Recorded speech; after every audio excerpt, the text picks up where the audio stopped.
having some GoPro problems, which are becoming incredibly frustrating. It's waffle time. In fact, it's rush hour ramble time. I can't lie, it's a Friday. I didn't have time to do my midweek waffle, so this is a rush hour ramble. It's Friday. I can't lie. There we are. Anyway, as I say, thanks for tuning in. Thanks for all your support. Thanks for all the comments. Thanks for the likes. Thanks for the subscribes. I really, really appreciate all your support. Anyway, I've had a weird week this week. I have thought about nothing else than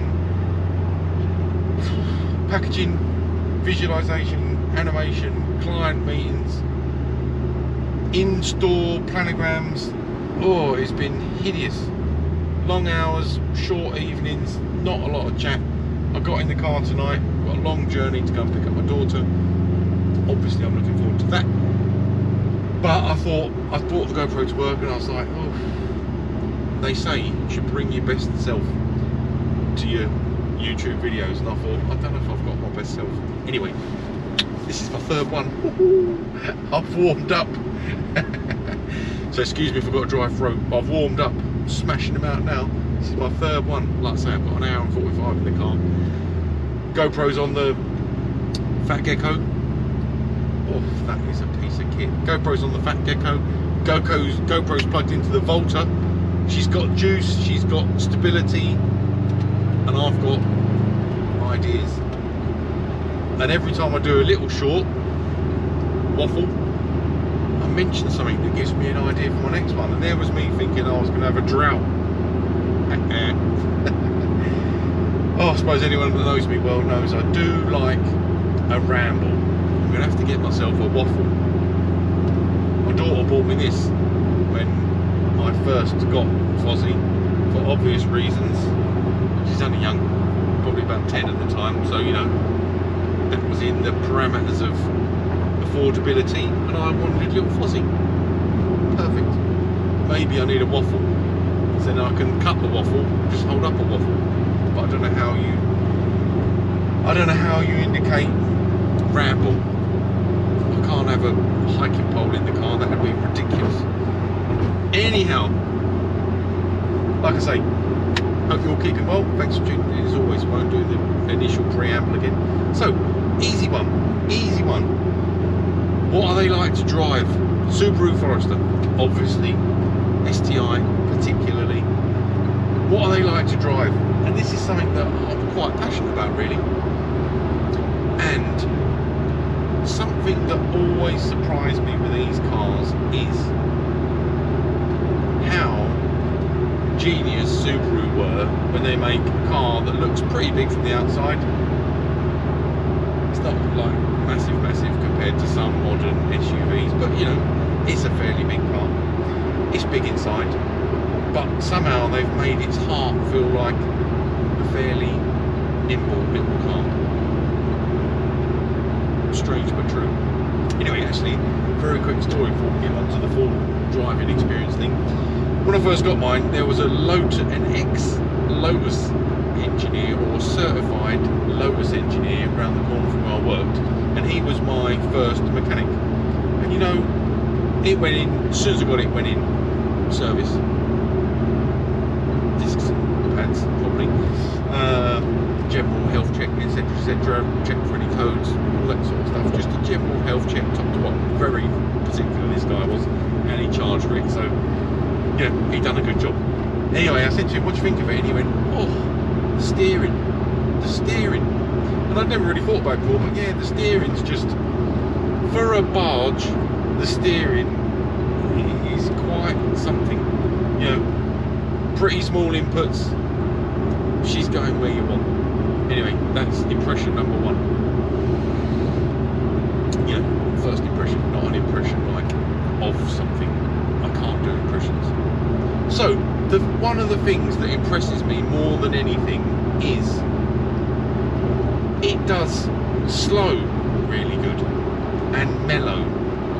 Possibly because it's a heavy car. But it does slow really good, so you can just chill.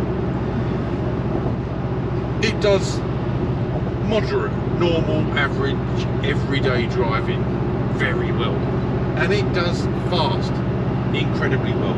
Now, I know it might sound funny, you know, everyone drives their cars within a range of parameters, but I think everyone will agree, if anyone's ever had a modified car, whether that be air filter, just an air filter and a straight through exhaust, or a map, or an old classic 80s, 90s hot hatch, right?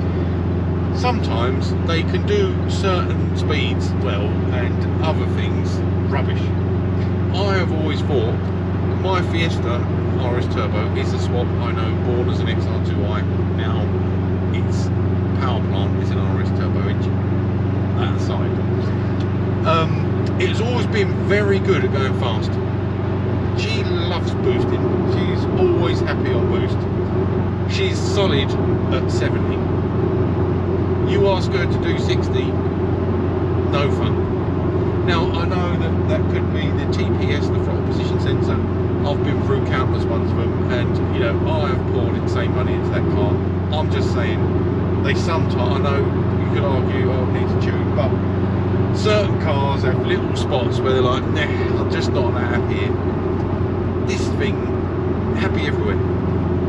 I don't know why. I don't know why. Never really been able to fully put a finger on it, but it just does everything particularly well. I won't mention speeds, but you want to sit above the national limit for a little blip, it does that. You think you're in a Jag, apart from the noise. It is solid, it is true, it's straight as an arrow. You're not wandering around the place, you're just safe, solid, comfy, brilliant. Obviously you're seeing your fuel vanish and your wallets, you know, feeling it, but it does that good. It does national speed limits good. And as I say, if you just in the mornings when I leave home and in the evenings when I leave work, I just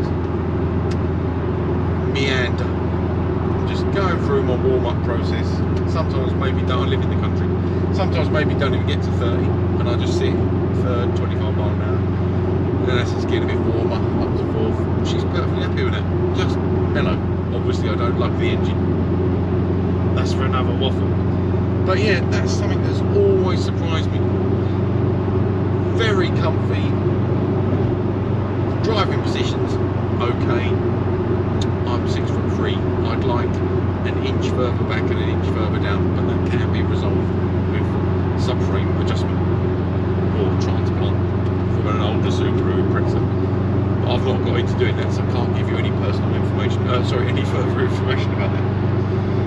So yeah, that's, as I say, that's something that I haven't had. Mine was mapped when it came into the country. Whether the tuner had done an amazing job or it's just lived a great life and been serviced really well. But as I say, excuse me, it just does every part of the speed range particularly good. Maybe that's the smoothness of the Subaru Boxer engine. Maybe that's the genius, you know.